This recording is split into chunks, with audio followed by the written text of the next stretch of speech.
Hello and welcome. In this video I'm going to show you how to make cannabis infused coconut oil.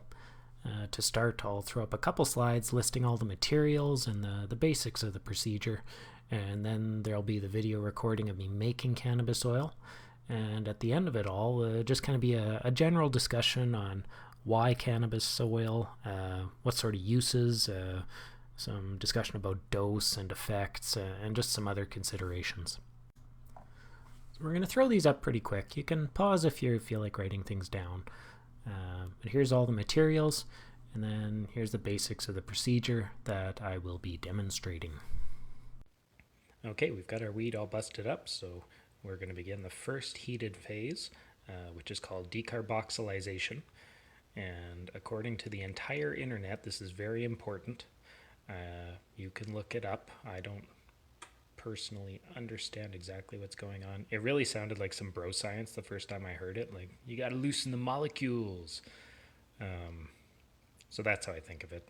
Anyway, we're going to heat it at a low heat for about half an hour. We're going to go 250 Fahrenheit and let things get loosey-goosey. So while you're loosening the molecules, you can get your coconut oil ready. It's usually easier to measure when it's a liquid, so I just kind of run it under a hot sink for I don't know, till it's a liquid, and then pour it out. But you can certainly do it solid, that's just fine. It's probably just harder. No pun intended. Alright, decarb is done, and the kitchen smells like weed. So now we're going to put in the oil, and we're going to lower the oven temp to 200, and that's what we're going to run this at for the rest of the process here. You're going to let this go for a couple hours. Every half hour or so, just bring it out, give it a little stir, and let it keep going. All right, we've finished the heating process. Oil's all infused, so now we have to separate the plant material from the oil. To do that, we've got a fine mesh sieve over top of a bowl lined with cheesecloth.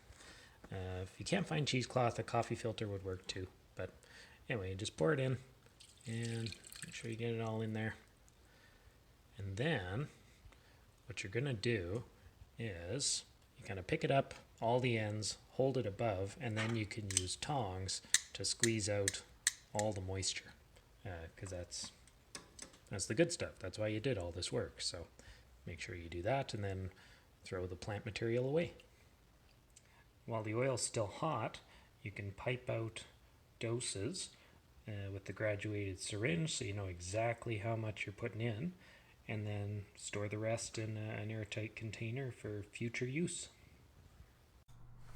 And finally, just the general discussion. So first on the list is why coconut oil? Specifically coconut oil, I prefer it.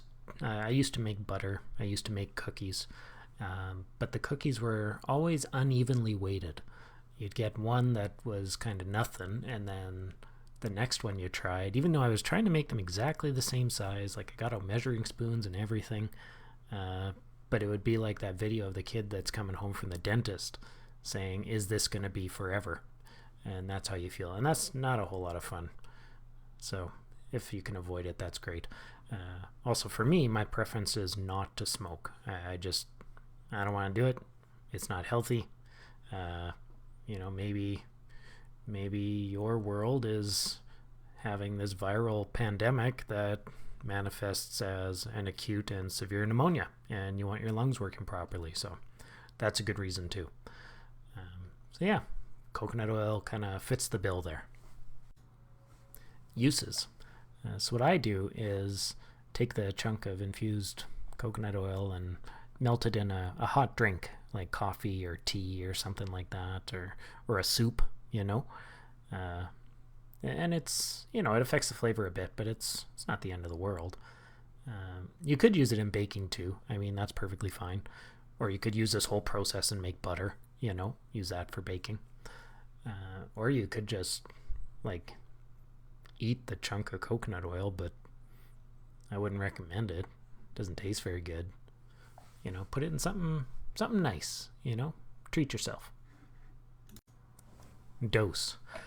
This is something that's going to require some trial and error on your part to figure out what works for you. I myself tend to prefer a lower dose, and I have a pretty low tolerance, if I even have one at all. So the ratios I found that have worked are taking 7 grams of bud to 1 cup of coconut oil and measuring out 2 milliliters. And that dose seems to be comfortable. I'm coming at it from a recreational perspective, so if you're a medicinal user, maybe that varies as well, because then you're taking into account symptom relief, which is not something I have to consider. So you'll work around it, figure out what works for you, and go from there. Effects. An edible will take a lot longer to kick in than you're used to if you've only ever smoked.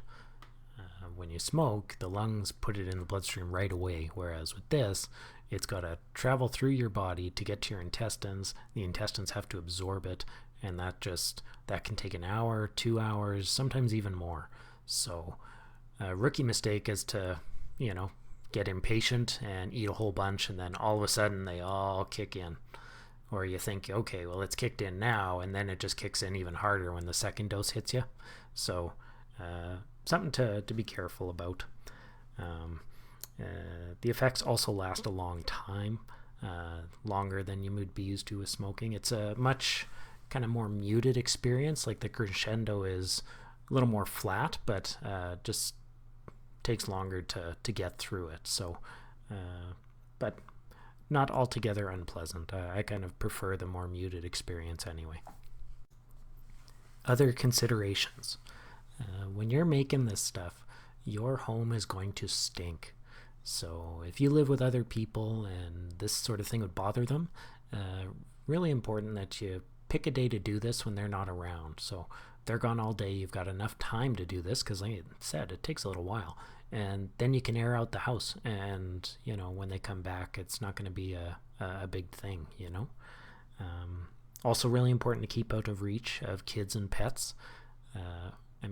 Little quick math is showing that at my ratio, this whole batch is over 100 doses. So that's a big deal. You don't want somebody getting into that if they don't know what they're doing, because that could be really unpleasant. And if you happen to overdo it and find yourself in an unpleasant experience, just remember that you're going to be okay. It's going to take some time.